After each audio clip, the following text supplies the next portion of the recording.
welcome. And let's stand and sing our opening song.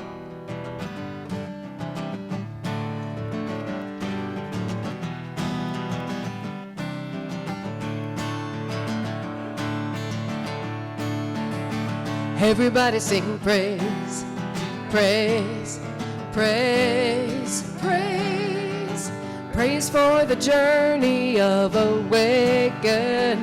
Everybody sing praise, praise, praise, praise. Praise for the journey of awakening. I'm on a journey of awakening to the presence of God within me, expressing peace, joy, love, and harmony on this journey of awakening. Everybody sing praise, praise, praise, praise. Praise for the journey of awakening. Everybody sing praise, praise, praise, praise. Praise for the journey of awakening. Praise for the journey of awakening.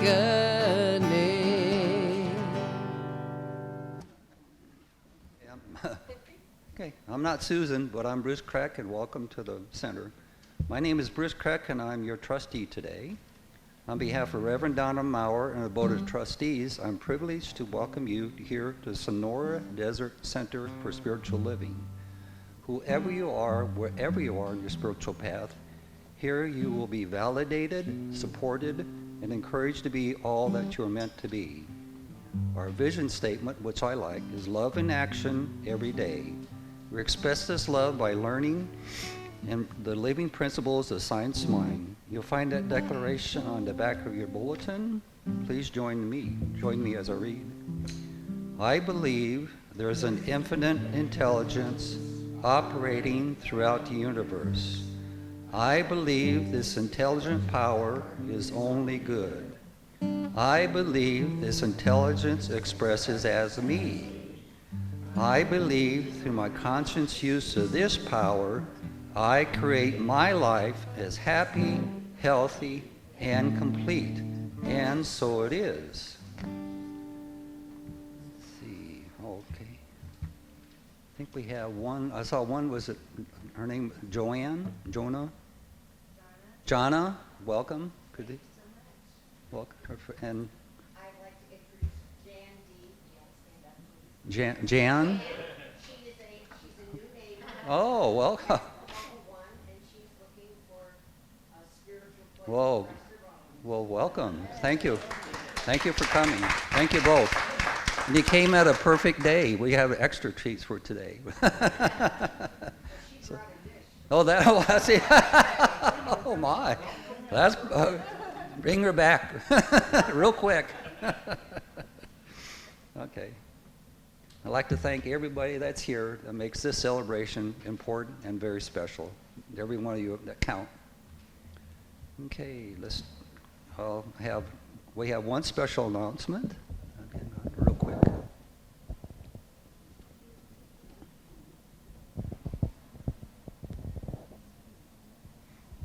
Now, what is a special announcement? Men's breakfast next week, 8 o'clock in the morning on Friday.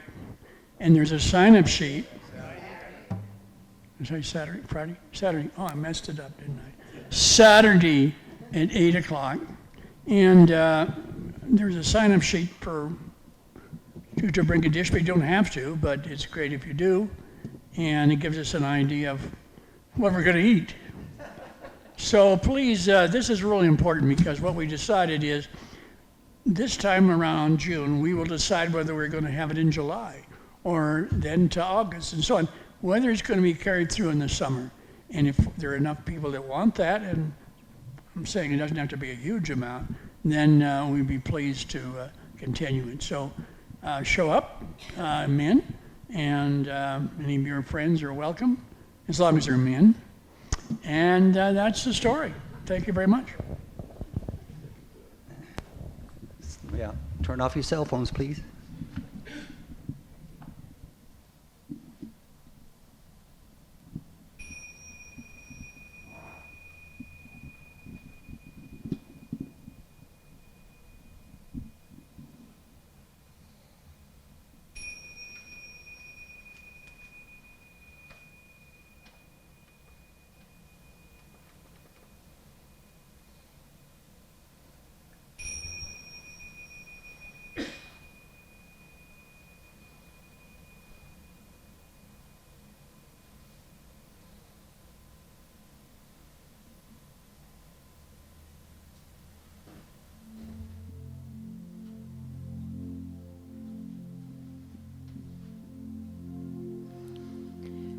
And if you are joining us for the first time today, the words to our Namaste song are inside the first page of your program.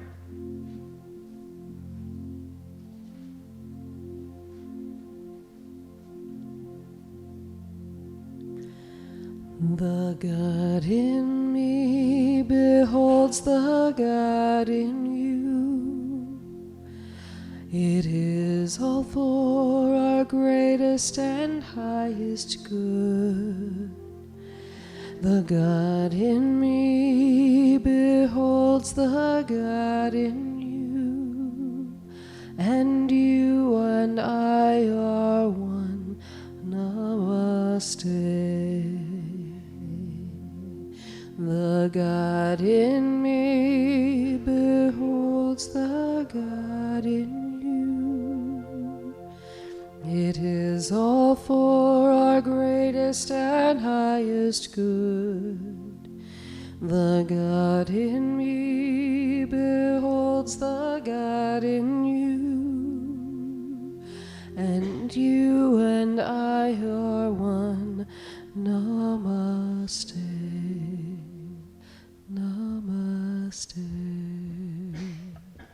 Good morning. My name is Judy Robertson, and it's my pleasure to be the practitioner this morning. The practitioners are the healing arm of the center. If you have anything causing you any kind of a difficulty, you are welcome to fill out a prayer card. They're on the table, and we will be praying for you this week.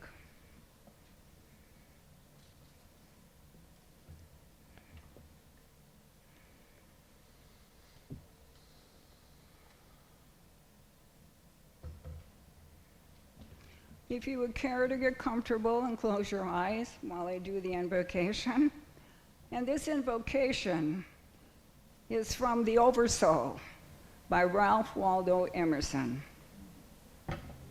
From within or from behind, a light shines upon us. Things and makes us aware that we are absolutely nothing, but that light is all. A man is the facade of a temple, but the light is all. The soul, when it breathes through the intellect, it is genius. And when it breathes through the will, it is virtue. And when it flows through his affection, it is love. And so it is. Namaste.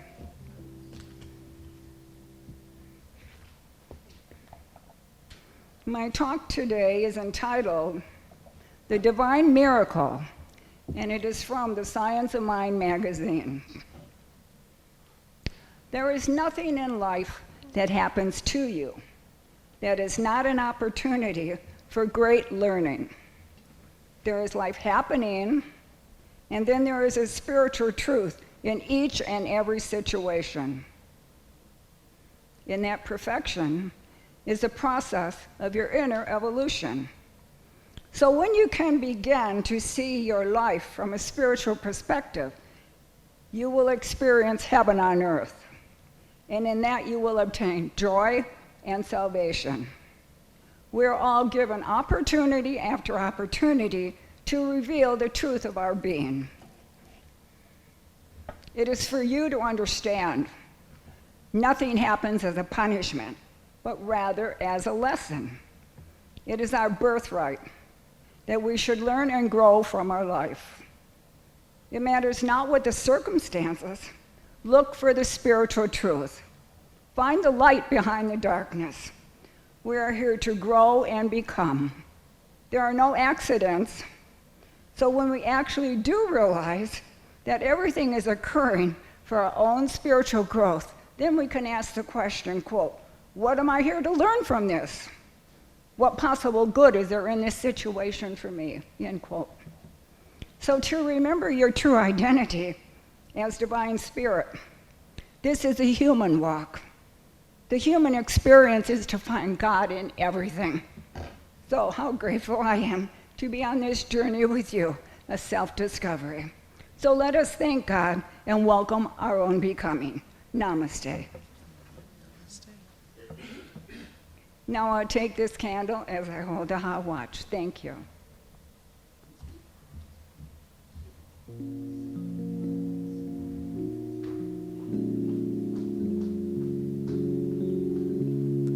Trust love,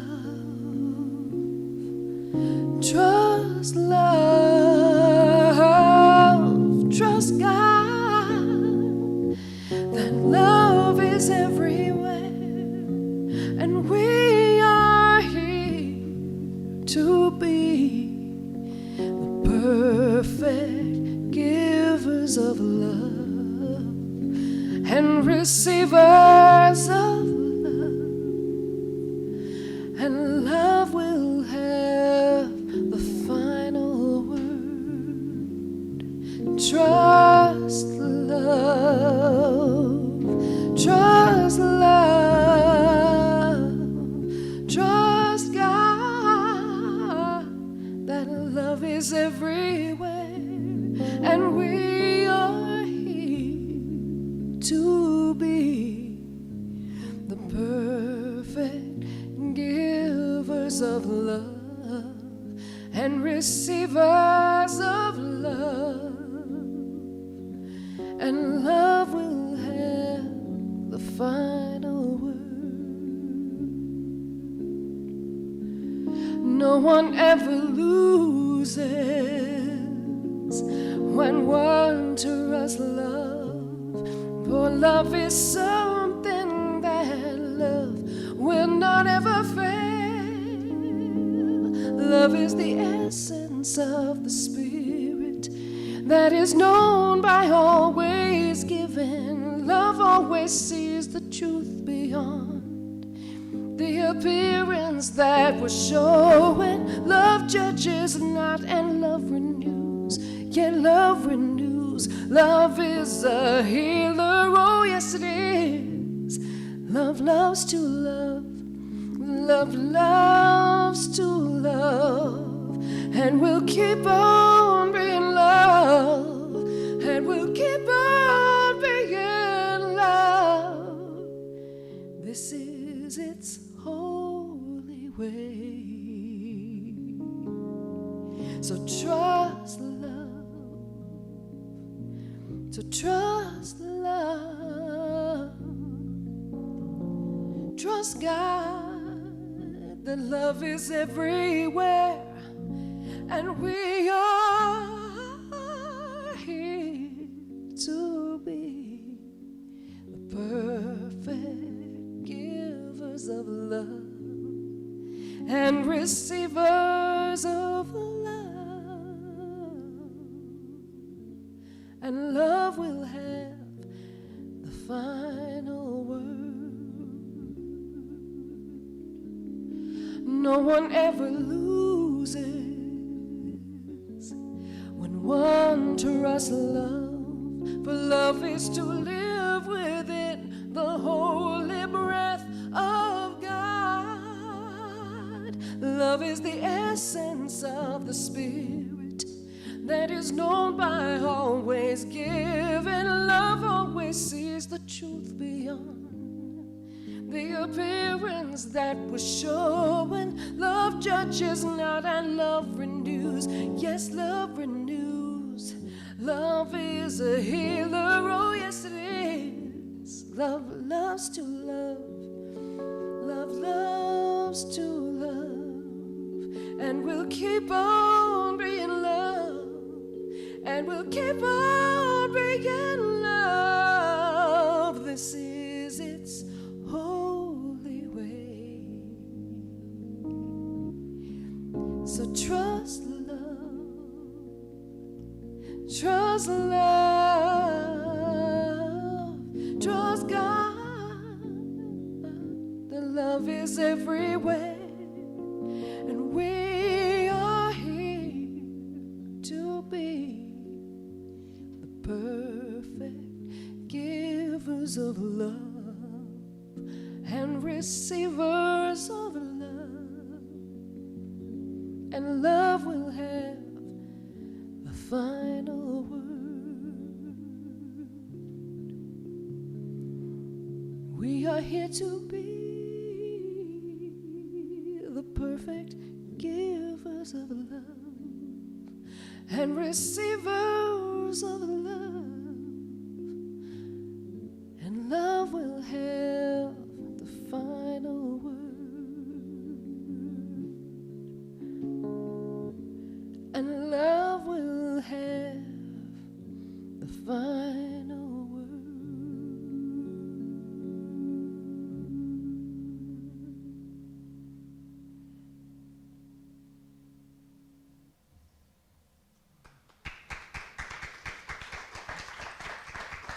Thank you. Namaste. That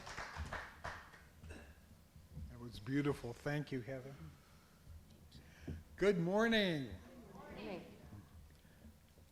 Welcome to Practitioner Sunday. This is the time of the month where Reverend Donna gets the Sunday off and the practitioners take over. My name is John Lopez, and I am one of the amazing practitioners here at our center. And in conclusion of this month's theme of practical spirituality, my talk is about the application of spiritual mind treatment, which to me, as a practitioner, is practical spirituality. You can't get more practical than that in our teaching.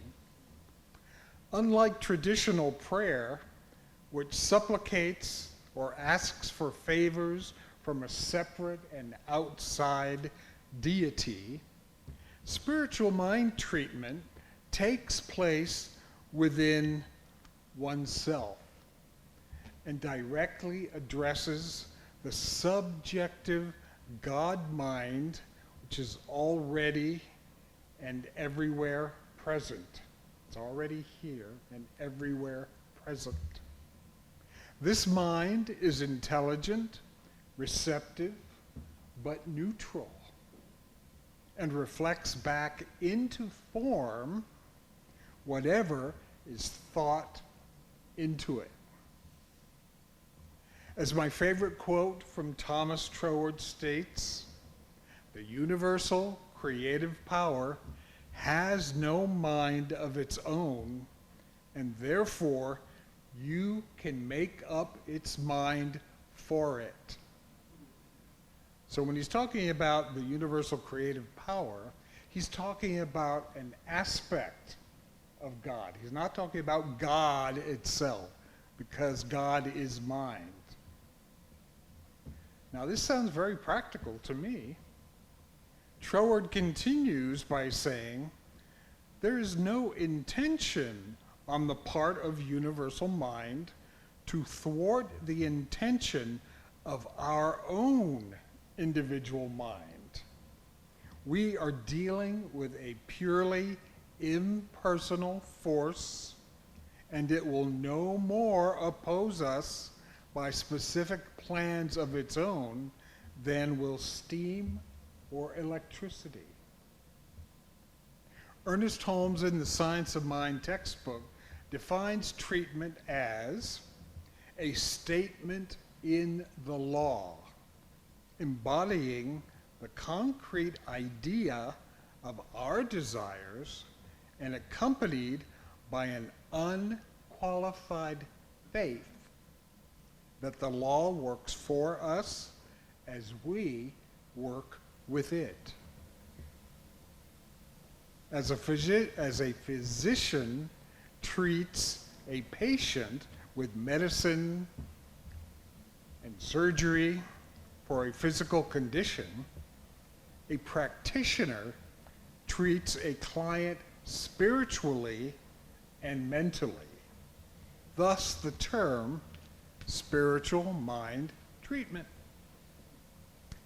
Along with faith, strong feeling gives power to treatment. Joe Dispenza writes, "Thoughts are the electrical charge in the quantum field or divine mind, and feelings are the magnetic charge in the field. So the thoughts we think send an electrical signal out into this field, and the feelings we generate magnetically draw events back to us." I love that image. In his visualization technique, Neville Goddard emphasizes how not only visualizing a desire brings it into reality, but how vividly it feels to you as though it were already true and real in one's experience.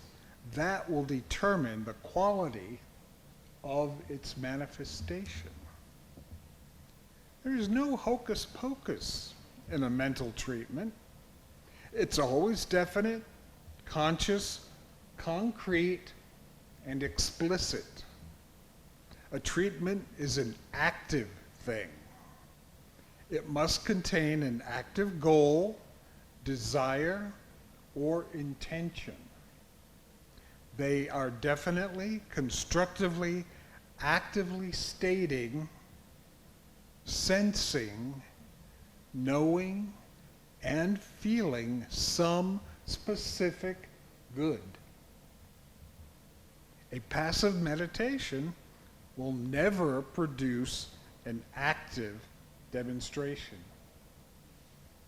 any more than an artist can paint a picture by sitting down with his paints but never using them.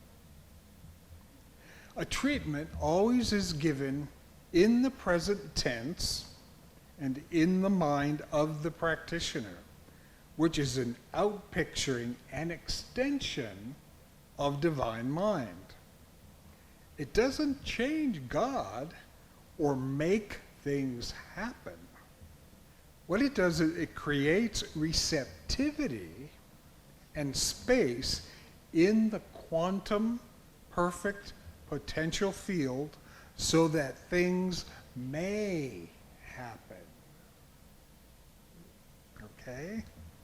No matter what the external appearance or condition, a treatment always focuses on and acknowledges the spiritual perfection at the root of and the original source of the person or condition being treated for, and declares that to be the truth. Ernest Holmes goes on to say that your word should be spoken in such a way as to neutralize a belief in the necessity of any negative situation or condition. Each treatment must have in itself everything necessary to cover the case. Always come to a complete and confident, trusting conclusion when giving a treatment. Always feel that it is done, perfect, complete, and give thanks for the answer as if it were already objectified. So, here's a quiz. How many steps are there in a science of mind treatment? 5. Step 1. Recognition. Recognition. What does that refer to? Recognition of what? Recognizing that we are one with God. That God is actually, God is Recognition of God. That God is all there is. Step 2. Unification. Unification means what? Unification of yourself with God. You and God are one, right? Step 3.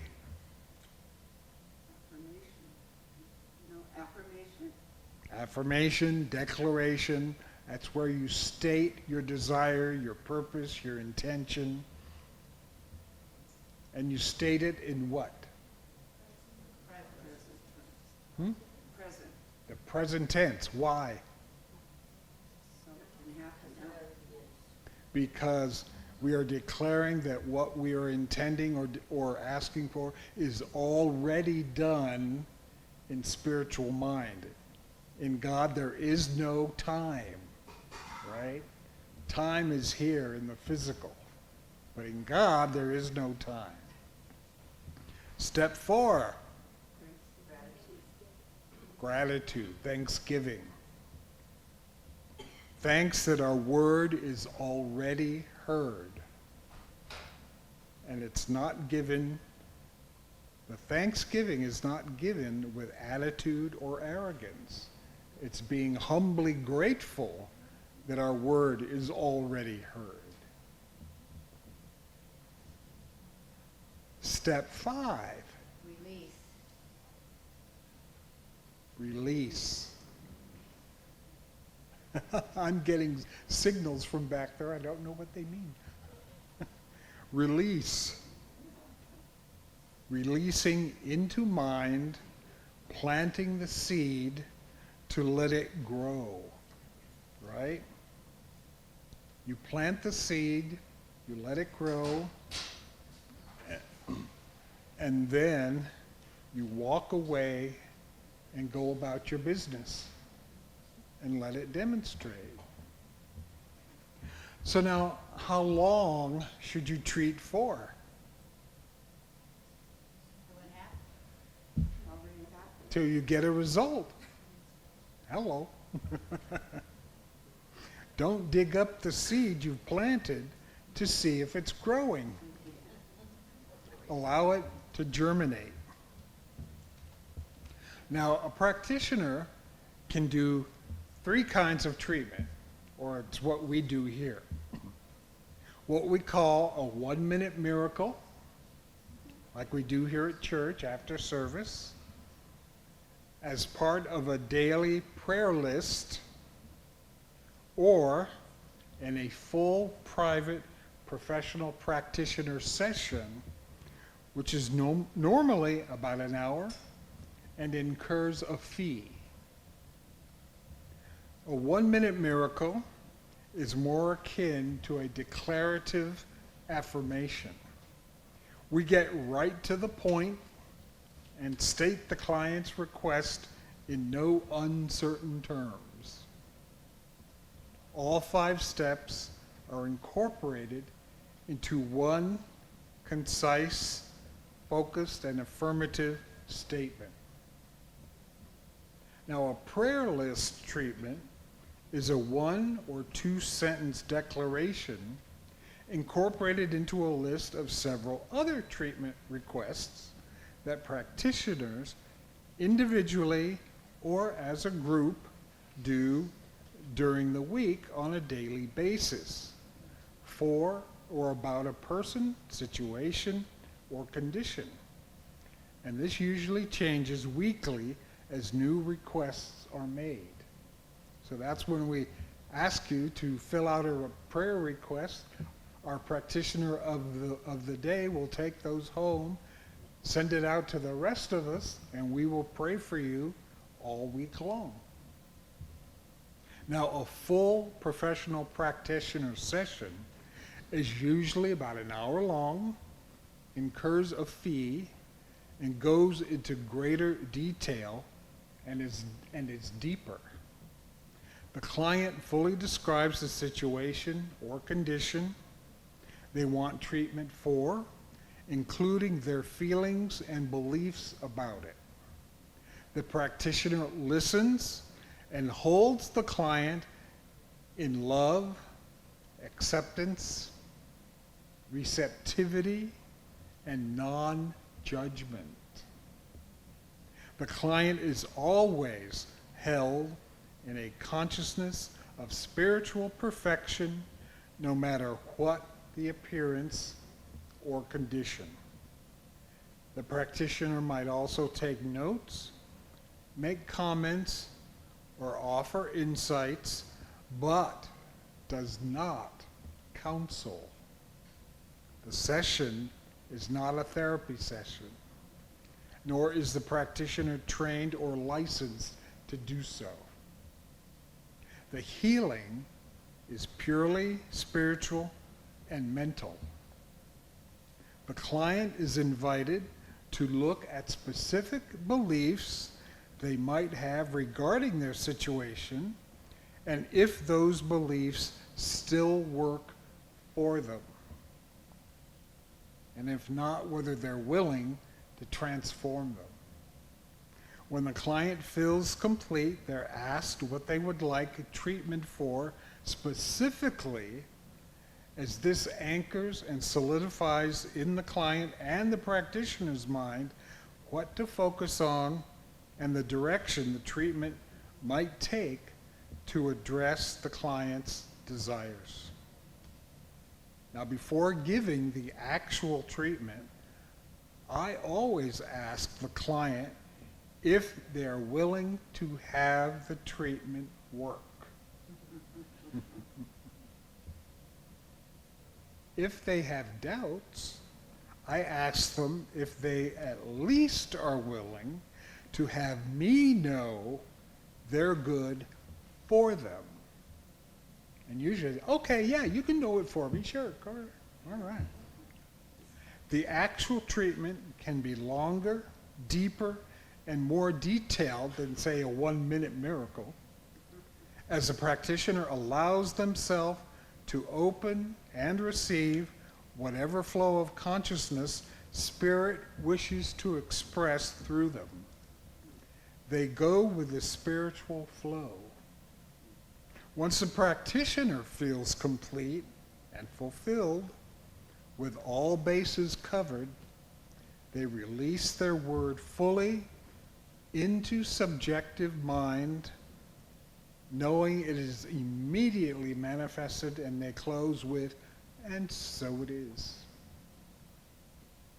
This is logical, practical spirituality for me. Thank you. Namaste.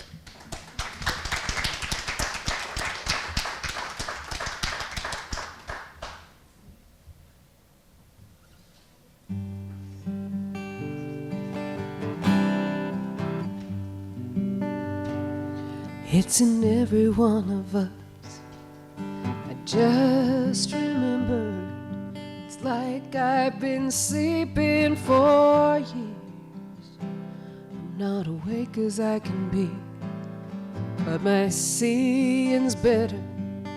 I can see through the tears. I've been realizing that I bought this ticket, watching only half of the show, but there's scenery and lights and a cast of thousands who all know what I know, and it's good that it's so.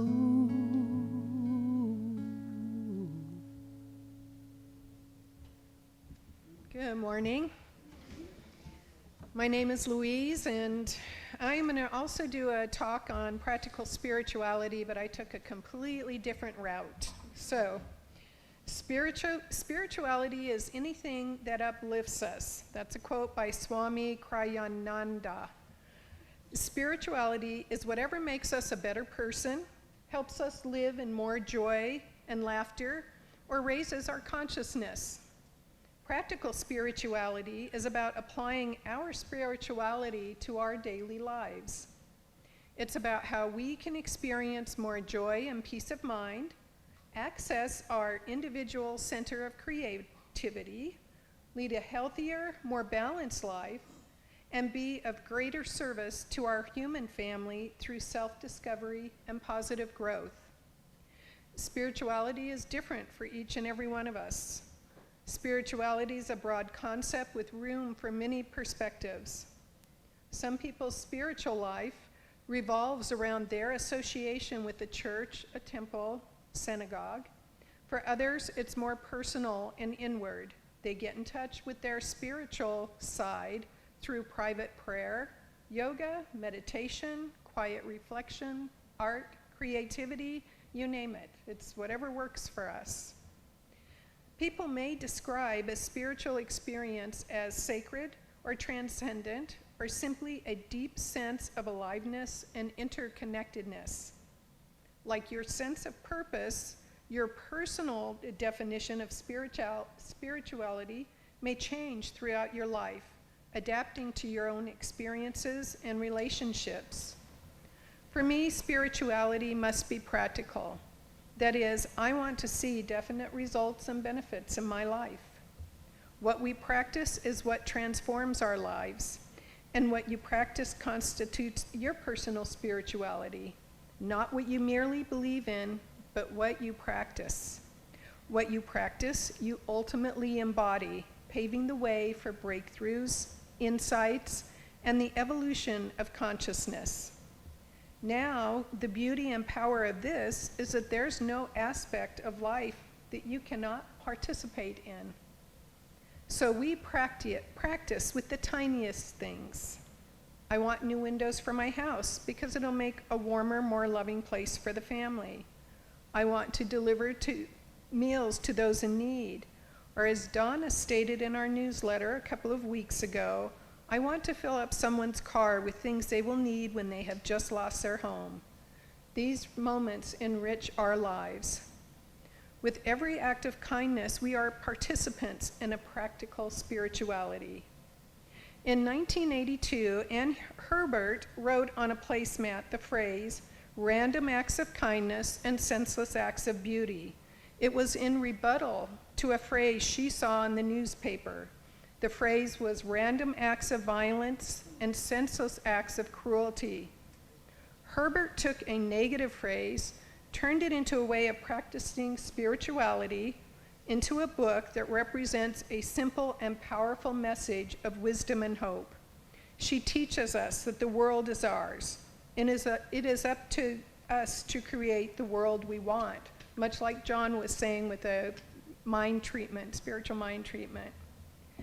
We can make whatever it is we're doing, building a house, making lunch, teaching in a school, creating something beautiful, a true emanation of that inner feeling of the divine that is within us. In general, spirituality includes a sense of connection to something beyond, higher, bigger than our ego selves. It's the way we experience our connectedness to the moment, to self, to others, to nature, and to the significant or the sacred. We live surrounded by an ocean of spiritual energy. Our life, our body, our breath is animated by this energy. A baby's first cry is what a practitioner of practical spirituality would consider a prayer or expression of our innate connection to the divine. In fact, practical spirituality has at its core that every moment, encounter, experience is an opportunity to grow in awareness of the sacred world and its creator.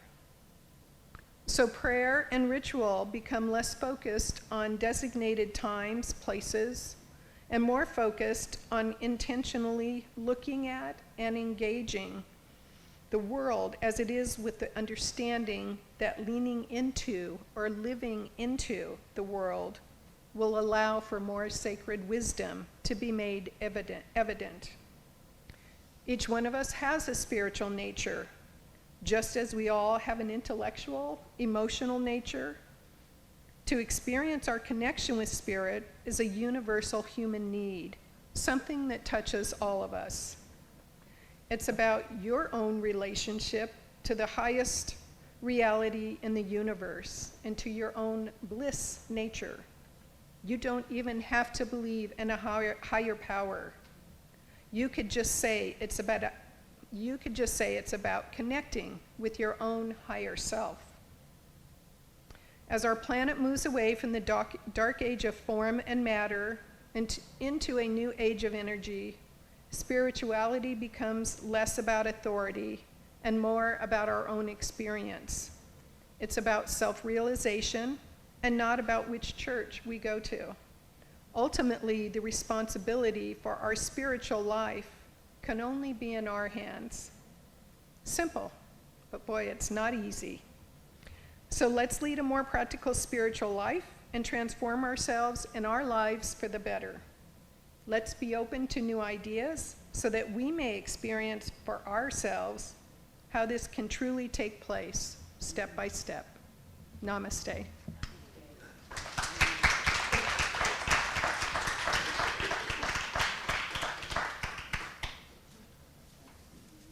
Let's stand and sing.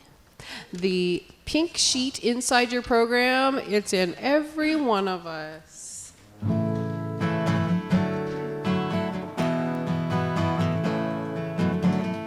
It's in every one of us to be wise.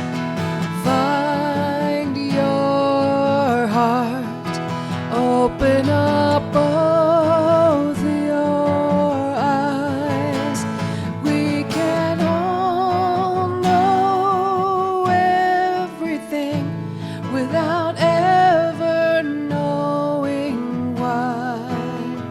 It's in every one of us, you and I. It's in every one of us to be free. Find yourself, open your eyes and see. We can all have everything without ever knowing how. It's in every one of us, here and now. It's in every one of us, here and now. It's time for our offering now. Take your chuck in your hand as we repeat this. My gift goes forth to heal, prosper, and bless all that it touches. It is evidence of my conviction that God is the source and substance of my supply. I share generously of my good, knowing that it returns to me multiplied abundantly, and so it is.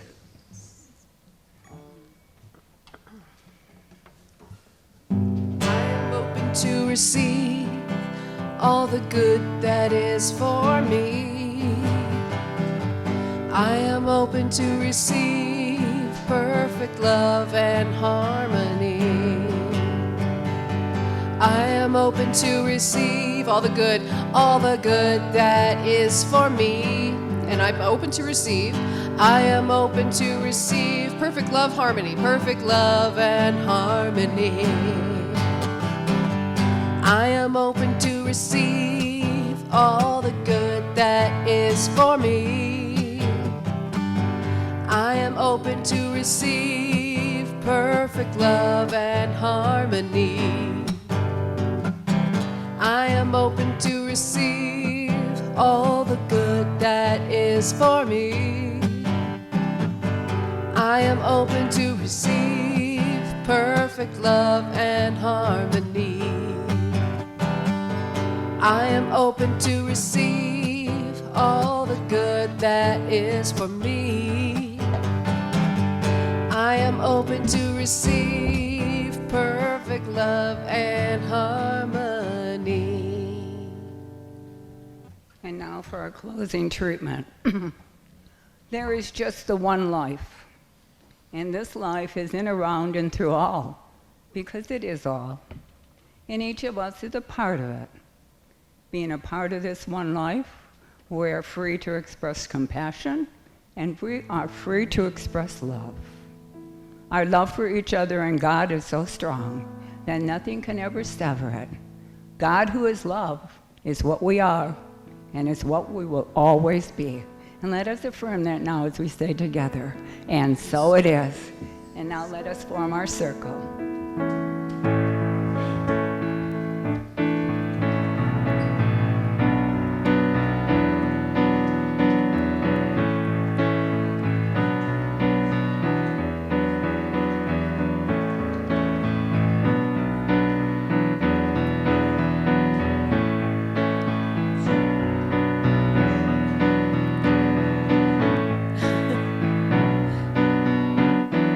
That's okay. So let there be peace. I am a stand for peace. Let there be love. I am a stand for love. Let there be joy. I am a stand for joy. We are living a new